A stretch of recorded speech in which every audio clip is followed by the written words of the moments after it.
হালকা ভাই, তোমার বাড়ি থেকে ফোন এসেছে। হ্যালো। হালকা, তোর জন্য মাইয়া দেখেছি, শিগগিরই ছুটি নিয়ে বাড়ি আয়।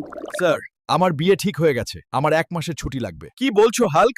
বিয়ের জন্য মাত্র 1 মাস? আমি তোমাকে পুরো 2 মাস দিলাম, যাও এনজয় করো। আরে ওস্তাদ, 2 মাসের ছুটি পেয়েছি, এবার ধুমধাম করে বিয়ে হবে। রাস্তা ছাড়ো সবাই, আর্মি হাল্ক বাড়ি আসছে। ওরে বাবা, এসে গেছিস, লগ্ন বয়ে যাচ্ছে, যা জলদি রেডি হয়ে নে। ঠিক আছে মা, আজ দেখবে তোমার ছেলেকে কেমন হিরো লাগে।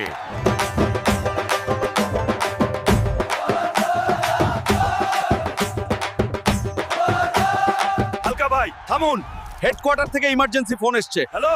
হালকা ভাই শিগগিরই আসুন, বর্ডার পরিস্থিতি খুব খারাপ, আমরা আর পারছি না।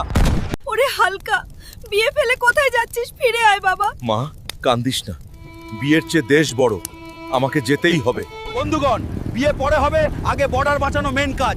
তোমরা যদি সত্যি দেশভক্ত হয়ে থাকো, লাইক করে সাপোর্ট করো, বাকিটা আমি দেখছি। জয় হিন্দ।